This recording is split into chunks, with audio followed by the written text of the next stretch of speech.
The last 15 minutes of The Dark Knight Rises is phenomenal. I walked out of the theater completely amped. And then I realized, wait a minute, I've just been geared. Damn you, razzle dazzle! While it is true that the film does a great job in wrapping up what Batman Begins and The Dark Knight was all about, the film on its own, well, it's pretty good, but it's not great. Now there are two reasons for this. Reason one is director Christopher Nolan has a very good track record, so naturally when the next film comes along, we're all holding him to higher and higher standards. So if his film is just good, it's like a disappointment when it really shouldn't be. It's like when I walked out of Brea, it was like, oh, it was alright for a Pixar movie, but the Pixar scale of quality is so skewed that it's not even fair. And reason two is that The Dark Knight Rises has to go up against The Dark Knight, and that's a very tough feat, especially considering how powerful of a performance Heath Ledger gave. And that brings us to the first real problem.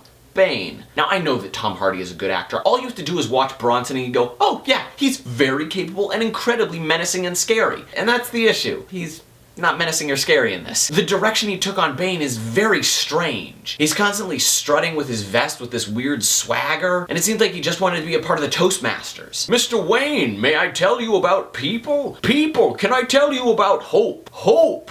Did you know that I'm running for president? Literally any time that he has the public's attention, he's making a speech. My platform is simple. Chocolate milk in the drinking fountains. Like, it would be fine for him to be constantly keeping this eloquence about himself, but we also need the brutality. Hannibal Lecter keeps himself very calm and reserved, but we do later get to see him eat a dude. But more on that brutality later. The flip side of this is Selina Kyle, and man oh man, Anne Hathaway nailed it. Her performance made me wish that she had been a part of the entire trilogy. She brought this phenomenal energy and walked that morally gray line superbly. The only unfortunate part is that she really doesn't have enough time to play. Actually, that's really kind of the case for everyone in this film. The plot is so crazy dense that characters don't get a chance to really be characters. In fact, they're just really forwarding plot. But the character-plot ratio isn't the only oddity of The Dark Knight Rises. There's also, isn't it weird how little Batman there is in this movie? I mean, he wears the suit maybe 3 times. And the first time he even wears the suit is like 45 minutes in. But Batman not really being in Batman isn't unheard of. I mean, in The Dark Knight Returns, it's just a lot of people talking about what heroes should be and what Batman is and yada yada yada. But in Rises, we don't really have that what is a hero discussion that's been running through Batman Begins and The Dark Knight. Instead, it's all about pain, sacrifice, and loss. It's much more human than the previous films. And Christian Bale does anguish really well. But the setting for this broken Bruce, well, spoiler alert. Now, some of the stuff that I'm going to be talking about can be discerned just from watching the trailers, but I just want to give you guys all fair warning that I am going to be spoiling some bits.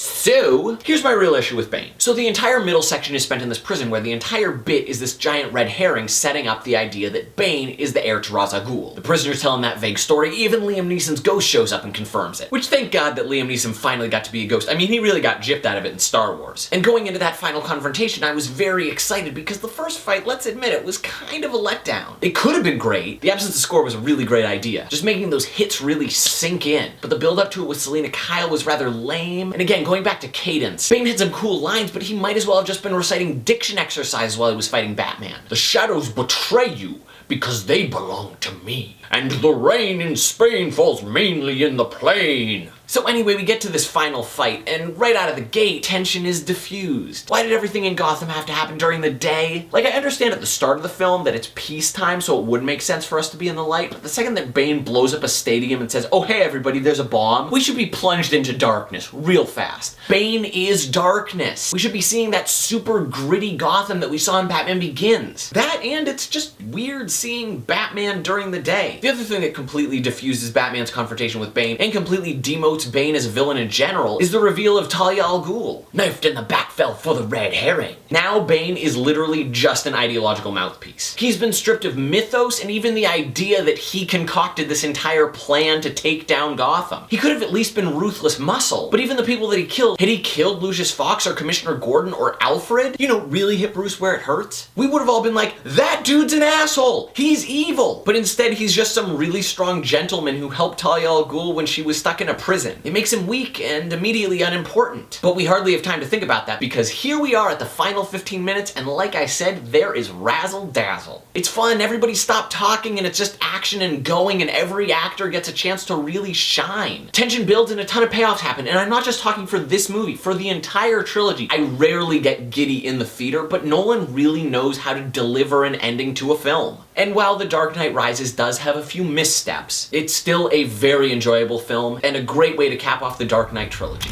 So those are my thoughts on The Dark Knight Rises. Leave your thoughts in the comments below. And of course, if you want, you can check out previous reviews, and you can keep on following me at Facebook, Tumblr, Twitter, all that fun social networking stuff with links in the description below. So click and comment. As for me, Bane's got a few campaign promises he'd like to share with us. If elected, I will re-establish the bartering system. All senators will be selected via Thunderdome. And the McRib will be back. Always!